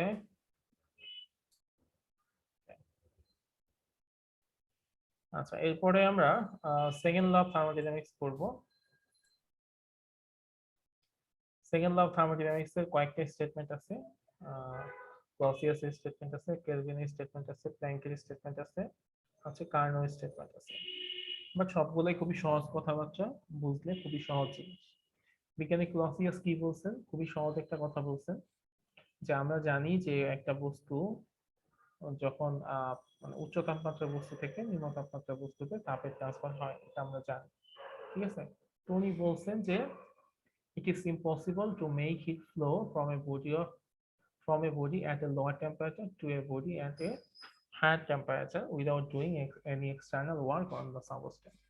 মানে উনি বলছেন এটা কখনোই সম্ভব না যে নিম্ন তাপমাত্রার বস্তু থেকে উচ্চ তাপমাত্রার বস্তুতে তাপের প্রবাহ হবে কোনো ধরনের এক্সটার্নাল কোনো পুশ ছাড়া। মানে আমি যদি এক্সটার্নালি কোনোভাবে চেষ্টা করি সেটা ছাড়া নিম্ন তাপমাত্রার বস্তু থেকে অটোমেটিক্যালি উচ্চ তাপমাত্রার বস্তুতে তাপের ট্রান্সফার হবে, এটা কখনোই সম্ভব না। এটা বলছেন বিজ্ঞানী ক্লসিয়াস। বিজ্ঞানী কেলভিন কি বলছেন? বিজ্ঞানী কেলভিন বলছেন এরকম একটা কথা, যে আমরা জানি যে কি হয়, যে যেটা বলতেছিলাম যে সবসময় দুইটা ভিন্ন তাপমাত্রার বস্তুকে যদি আমরা পাশাপাশি রাখি, তাহলে উচ্চ তাপমাত্রার বস্তু থেকে নিম্ন তাপমাত্রার বস্তুতে তাপের প্রবাহ হবে, এবং তাপের প্রবাহটা ততক্ষণ পর্যন্ত হবে যতক্ষণ পর্যন্ত না দুইটা বস্তুর তাপমাত্রা সমান হয়। এবং দুইটা বস্তুর তাপমাত্রা সমান হয়ে গেলে আর কোনো ধরনের তাপের প্রবাহ হবে না। তো কেলভিন এই কথা বলছে যে দুইটা বস্তুর তাপমাত্রা সমান হয়ে যাওয়ার পরেও একটা বস্তু ঠান্ডা হয়ে হয়ে আরেকটা বস্তুকে তাপের প্রবাহ দিবে, এরকম কখনো পসিবল না। তো উনি বলছেন যে continuous flow of energy can not be obtained from a body from an object calling it from its surroundings। মানে কোন একটা বস্তু সারাউন্ডিংস এর চাইতে অনেক বেশি ঠান্ডা হয়ে সারাউন্ডিংস এ কন্টিনিউয়াসলি তাপের প্রবাহ দিবে, এটা কখনোই পসিবল না। আচ্ছা, বিজ্ঞানী প্ল্যাঙ্ক উনি কি বলছেন? বিজ্ঞানী প্ল্যাঙ্ক বলছেন যে it is impossible to construct an engine, এটা কোয়াইট ইম্পসিবল যে এরকম কোন ইঞ্জিন তৈরি করা যেটা কি করবে, which can extract heat continuously from a heat source, যেটা হিট সোর্স থেকে কন্টিনিউয়াসলি হিট নিবে এবং কমপ্লিটলি ট্রান্সফর্ম ইনটু ওয়ার্ক, এবং সেটাকে কাজে পরিণত করবে, but does not effect the surroundings, but surroundings এর সাথে সারাউন্ডিংস এর উপর কোনো এফেক্ট করবে না। তো এরকম করা কোনোভাবে পসিবল না। ইট is impossible two design such an engine যেটা কন্টিনিউয়াসলি হিট সোর্স থেকে হিট নিয়ে কাজে পরিণত করবে কিন্তু পরিবেশে কোনো ধরনের বিরূপ প্রভাব ফেলবে না, এরকম কোনো ইঞ্জিন আবিষ্কার করা সম্ভব না। আচ্ছা, এই সব কথা এক কথা বিজ্ঞানী কার্নো বলে দিয়েছেন যে no engine can be build, এমন কোনো ইঞ্জিন আবিষ্কার করা সম্ভব না which can extract a fixed amount of heat and will convert totally into it heat will convert totally into what, মানে এমন কোনো ইঞ্জিন আবিষ্কার করা সম্ভব না যেটা হচ্ছে কি করবে, যে যতটুকু আমি ইনপুট দিব সম্পূর্ণটাকে সে কাজে পরিণত করবে, এইরকম কোনো ইঞ্জিন আবিষ্কার করা কোনোভাবেই পসিবল না। এটাই বলছে বিজ্ঞানী কার্নো, যে এমন কোনো ইঞ্জিন আবিষ্কার করা সম্ভব না যেটা সম্পূর্ণ পরিমাণ তাপকে কাজে পরিণত করবে। এই ব্যাপারগুলো খুবই সহজ জিনিস না কথাগুলা? স্যার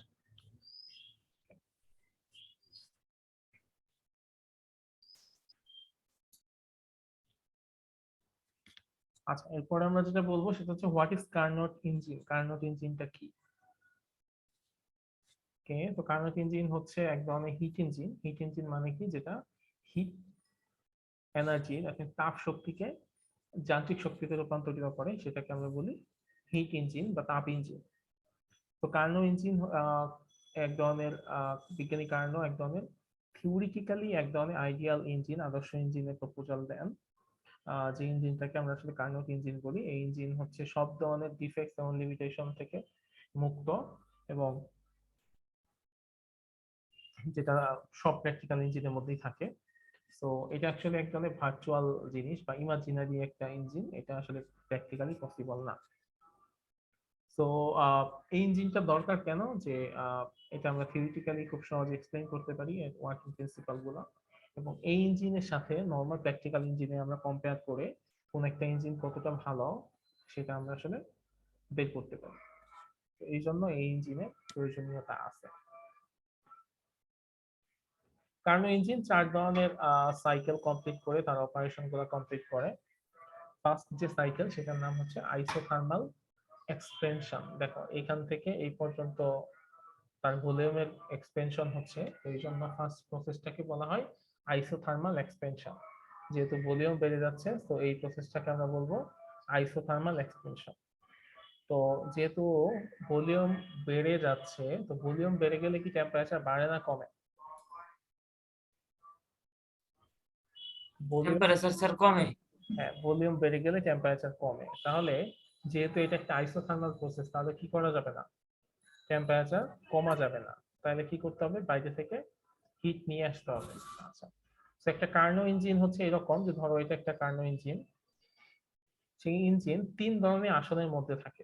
একটা আসনের নাম হচ্ছে ইনসুলেটর টাইপের আসন, যেখান থেকে কোনো যে আসনে রাখলে কোনো হিট বাইরে যায় না বা বাইরে থেকে কোনো হিট আসে না, এরকম একটা আসন আছে ইনসুলেটর টাইপের।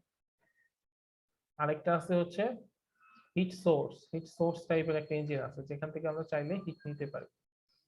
আরেকটা আছে সিঙ্ক টাইপের ইঞ্জিন, যেখান থেকে কি করা যায়, যেখানে তাপ হচ্ছে দিয়ে দেওয়া যায়। ঠিক আছে, সো ইনিশিয়াল যখন আইসোথার্মাল প্রসেসে থাকবে তখন যেহেতু টেম্পারেচার কমে গেছে, তার মানে এই ইঞ্জিনে তাপ দরকার হবে, তো আমরা এই কার্নোট ইঞ্জিনটাকে তখন আমরা হিট সোর্সে নিয়ে যাব। হিট সোর্সে নিয়ে গেলে প্রয়োজনীয় পরিমাণ তাপ এই কার্নোট ইঞ্জিন রিসিভ করে আইসোথার্মাল যে প্রসেস সেটাকে কন্টিনিউ করবে। আচ্ছা, এরপরে যে প্রসেস সেই প্রসেস নাম হচ্ছে অ্যাডিয়াবেটিক এক্সপেনশন। অ্যাডিয়াবেটিক এক্সপেনশন হচ্ছে এমন একটা প্রসেস যে প্রসেসে প্রসারণ হচ্ছে, যেখানে প্রসারণ হচ্ছে এখানে হচ্ছে ভলিউমের প্রসারণ হচ্ছে। তো ভলিউম যখন প্রসারিত হবে তখন অবশ্যই কি হবে, এই সিস্টেমে তাপ হারাবে। তো যেহেতু এটা একটা অ্যাডিয়াবেটিক প্রসেস, তার মানে ওই সিস্টেমে তাপ হারাক বা না হারাক কোনো সমস্যা নাই। তো আমরা কি করব, এটাকে যেখানে আছে সেই অবস্থাতে এটাকে আমরা রেখে দিব। ঠিক আছে, সো এটা ইনসুলেটর এই প্রসেসে এই আসনের উপরেই থাকবে। এরপর একটা হচ্ছে কি আইসোথার্মাল কম্প্রেশন। এই পর্যায়ে দেখো এখান থেকে এই জিনিসটা এই পর্যায়ে আসছে, তার মানে কি ভলিউম হচ্ছে আগে বেশি ছিল পরে কমে গেছে, মানে কম্প্রেস করা হয়েছে, সংকুচিত করা হয়েছে। তো আমরা যদি এটাকে সংকুচিত করি, সংকুচিত করলে স্বাভাবিকভাবেই ভলিউমটা বেড়ে যায়। তো সংকুচিত করলে যখন ভলিউম বেড়ে যাবে, সরি টেম্পারেচার বেড়ে যাবে, তো টেম্পারেচার যখন বেড়ে যাবে তখন তো যেহেতু আইসোথার্মাল প্রসেস টেম্পারেচার বাড়া যাবে না, এজন্য এটাকে নিয়ে আসতে হবে এখানে। এখানে নিয়ে আসলে সে যে পরিমাণ যতটুকু তাপমাত্রা বেড়ে গেছে সেই তাপমাত্রা কমানোর জন্য প্রয়োজনীয় পরিমাণ হিট সে হচ্ছে এই সিঙ্কের মধ্যে ছেড়ে দিবে। আচ্ছা, এটা হচ্ছে 3 নাম্বার প্রসেস। আর 4 নাম্বার প্রসেসটা কি অ্যাডিয়াবেটিক কম্প্রেশন। অ্যাডিয়াবেটিক প্রসেসে এখানে কম্প্রেশন হবে। তো এখানে যেহেতু অ্যাডিয়াবেটিক প্রসেস, তো তাপমাত্রা বাড়ুক কমুক কোনো সমস্যা নাই, স্বাভাবিকভাবে কম্প্রেস করলে টেম্পারেচার বেড়ে যায়। তো টেম্পারেচার বাড়লে কোনো সমস্যা নাই, এটা হচ্ছে ইনসুলেটরের যে আসন সেই আসনের মধ্যেই থাকবে। ঠিক আছে, এরকম 4টা প্রসেস মেইনটেইন করে এই কার্নোট ইঞ্জিন কাজ করে। এবং এই ক্ষেত্রে 4টা কার্ভ তৈরি হয়, 2টা হচ্ছে আইসোথার্মাল কার্ভ, 2টা অ্যাডিয়াবেটিক কার্ভ। এবং এই কার্ভ গুলাকে মিলে একটা ডায়াগ্রাম তৈরি হয়, যে ডায়াগ্রাম এই যে এখানে যেটা হয়েছে সেটাকে বলা হয় ইন্ডেক্স ডায়াগ্রাম। ঠিক আছে, এটাকে একটা ইন্ডেক্স ডায়াগ্রাম বলা হয়। এবং 4টা কার্ভ মিলিতভাবে যে মিলিত হয়ে যে এরিয়াটা কভার করছে, এই এরিয়াই হচ্ছে এই কার্নোট ইঞ্জিন কমপ্লিট করার ফলে যে পরিমাণ কাজ হবে সেই কাজের পরিমাণের সমান।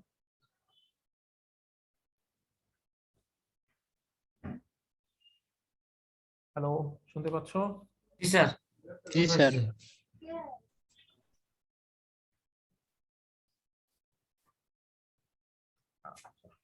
আজকে আমরা লাস্ট টপিকে চলে আসছি, এই এনট্রপির পার্টটা পরেই আজকে আমরা শেষ করে দেব। ঠিক আছে, না হয় তোমাদের পক্ষে এটা মনে রাখা পসিবল হবে না। যদি আমাদের খুব বেশি ক্লাস পাবো না, 24 তারিখে একটা ক্লাস পাবো, 31 তারিখে একটা ক্লাস পাবো, 7 তারিখে একটা ক্লাস পাবো, তাইলেই শেষ। 24, 31, 7 আরো হচ্ছে 3 দিন, 3 দিনের 6টা ক্লাস। স্যার এক এক্সট্রা ক্লাস নিয়ে নেন তাহলে স্যার। এক্সট্রা ক্লাস নিব, সেটা হচ্ছে আমরা এই যে তোমাদের আগে যখন বুধবারে একটা করে একটা ক্লাস নিতাম, বুধবারে নিতাম না, কিবারে নিতাম তোমাদের? বুধবার, জি স্যার বুধবারে। হ্যাঁ, বুধবারে এরকম করে আমরা এক্সট্রা ক্লাস নেব। এক্সট্রা ক্লাসগুলোতে আমরা আসলে পরীক্ষা দিব। হ্যাঁ, এটা ক্লাস টেস্ট আছে, ক্লাস টেস্টগুলো দিব। আচ্ছা, সো আমরা এখন যেটা দেখবো সেটা হচ্ছে efficiency of A Carnot engine. একটা কার্নোট ইঞ্জিনের ইফিসিয়েন্সি কত হবে? তো ইফিসিয়েন্সি মানে হচ্ছে কর্মদক্ষতা। তো কর্মদক্ষতা জিনিসটা কি, যে কোন একটা ইঞ্জিন কতটুকু, মানে কোন একটা ইঞ্জিনের মধ্যে আমি কিছু পরিমাণ তাপ দিছি এবং সেই তাপটা সে কাজে পরিণত করছে, তো সে কতটুকু হিটকে কাজে পরিণত করতে পারছে আর তার মধ্যে আমি কতটুকু তাপ দিছিলাম, এই দুইটার যে অনুপাত বা রেশিও সেটাই হচ্ছে ইফিসিয়েন্সি। ইফিসিয়েন্সিকে ইটা দ্বারা প্রকাশ করা হয়। ইটা মানে হচ্ছে যে আমি তাকে কতটুকু তাপ দিলাম, আমি তাকে Q1 পরিমাণ তাপ দিচ্ছি এবং Q1 পরিমাণ তাপ থেকে সে W পরিমাণ কাজ করতে পারছে। তো ইফিসিয়েন্সি হবে কি, ওয়ার্ক ডান ডিভাইডেড বাই আমি যতটুকু হিট তাকে সাপ্লাই করছি, এই দুইটার যে অনুপাত সেটাকে ইফিসিয়েন্সি বলা হয় এবং এটাকে রিপ্রেজেন্ট করা হয় ইটা দ্বারা। ধরো আমি একটা কোনো সিস্টেমের মধ্যে W1 পরিমাণ Q1 পরিমাণ তাপ সেইখানে দিলাম, দেওয়ার ফলে সে কিছু পরিমাণ কাজ করলো, কাজ করার পর সে Q2 পরিমাণ হিট সেখান থেকে আমার রিজেক্ট করে দিল, ছেড়ে দিল। তাহলে বলো কাজের পরিমাণ কত? Q1 পরিমাণ কাজ তাপ আমি দিছিলাম এবং সে Q2 পরিমাণ তাপ সে ছেড়ে দিছে সে কাজ শেষে। তাহলে স্যার Q1 মাইনাস Q2 হবে না স্যার? হ্যাঁ, W হবে কি Q1 মাইনাস Q2। Q2 ওই স্যার। এই জিনিসটা কেমন, যে ধরো তোমাকে আমি বাজার করতে 1000 টাকা দিলাম, তুমি বাজার শেষে আমাকে 300 টাকা ফেরত দিলা, তার মানে কি যে তুমি 700 টাকার বাজার করছো, ঠিক আছে? Q1 মানে minus Q2। মোট থেকে স্যার যতটুকু খরচ করছি ওইটুকু যে বিয়োগ করলে তো স্যার আমরা স্যার পাই যেতেছি sir W is equal to হবে Q1 by minus Q2 Q1 by Q2 divided by Q1। So এটাকে যদি আমি Q1 দিয়ে দুইটাকে ভাগ করি, তাহলে আলটিমেটলি যেটা পাওয়া যাবে সেটা হচ্ছে এইরকম।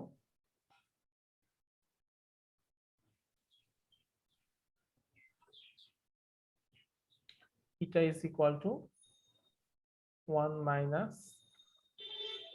Q2 by Q1।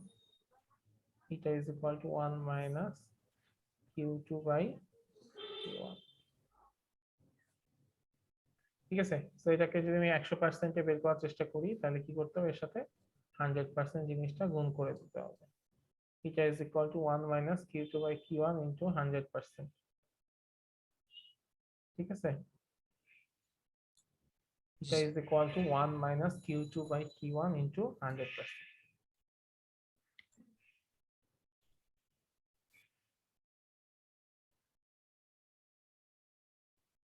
আচ্ছা, এখন ধরে নাও যদি কোনো এরকম হয় যে কোনো একটা জায়গায় তাপের পরিমাণ বেশি, মানে কি সেখানে টেম্পারেচারের মানও বেশি, তাই না? জি স্যার তাপ যত বেশি হবে টেম্পারেচার তত বেশি হবে। তো Q is proportional to T। Q is proportional to T। টি তাপের পরিমাণ যত বেশি টেম্পারেচারের পরিমাণও তত, যত বেশি তাপ যত বেশি হবে টেম্পারেচার তত বেশি বেশি হবে হবে। আচ্ছা, সো আমরা বলতে পারি Q divided Q is proportional to T। So এখান থেকে আমরা বলতে পারি যে এরকম বলা যায় না যে Q ডিভাইডেড বাই T সমান সমান কনস্ট্যান্ট, বলা যায়? স্যার বুঝতে পারি নাই স্যার কথাটা স্যার এখান থেকে কি এরকম বলা যায় Q বাই T সমান সমান কনস্ট্যান্ট? Q বাই T সমান সমান হচ্ছে কনস্ট্যান্ট, এটা বলতে পারবো? জি স্যার। আচ্ছা, Q বাই T সমান সমান হচ্ছে কনস্ট্যান্ট। আচ্ছা, তো এখান থেকে তাহলে এরকমও বলা যায় Q1 বাই T1 সমান সমান 1 Q2 by T2। O Q2 by T2, ঠিক আছে? Q1 বাই T1 সমান সমান Q2 বাই T2। সো চাইলে এটাও বলা যায় যে এই Q1 কে আমি নিচে নিয়ে যাই, T2 টাকে উপরে নিয়ে আসি, তাহলে কি হয়? T2 by T1 T2 by T1 সমান সমান Q2 by Q1। T1 Q2 by T1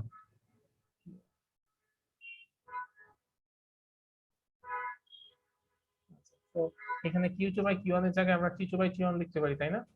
T2 by তাহলে এটা হবে T2 বাই T1 T1। তো আমরা ইটার ক্ষেত্রে দুইটা ফর্মুলা পাইলাম, ইটার ক্ষেত্রে আমরা দুইটা ফর্মুলা পাইছি, একটা হচ্ছে 1 minus Q2 by Q1 into 100%, একটা হচ্ছে 1 minus T2 minus T1 T2 minus T1 into 100%।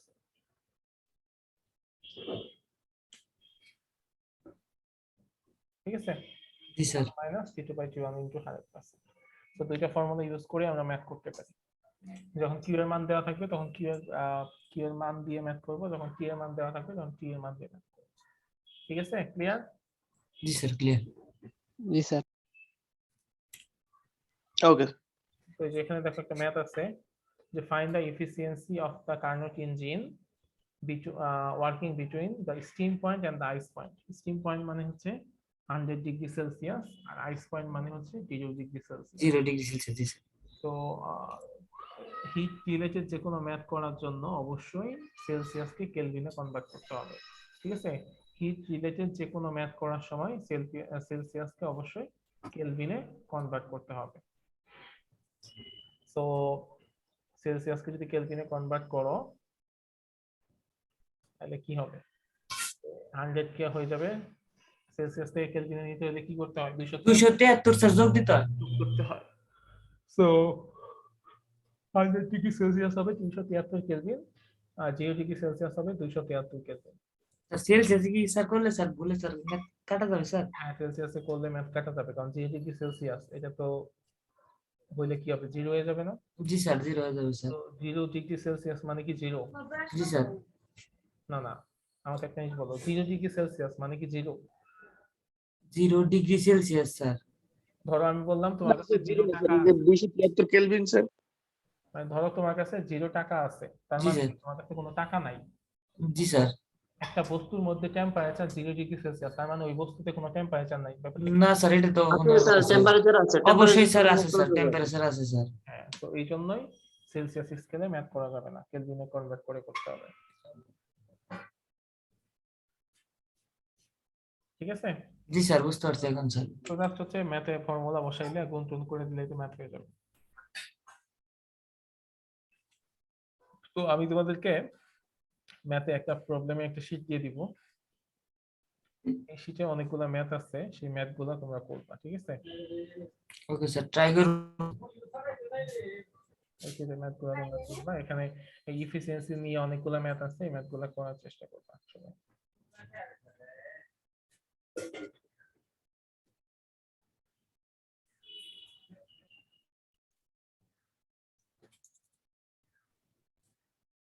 এখন আমি কি আজকে আরো কন্টিনিউ করব নাকি আজকে বেশি হয়ে যাবে?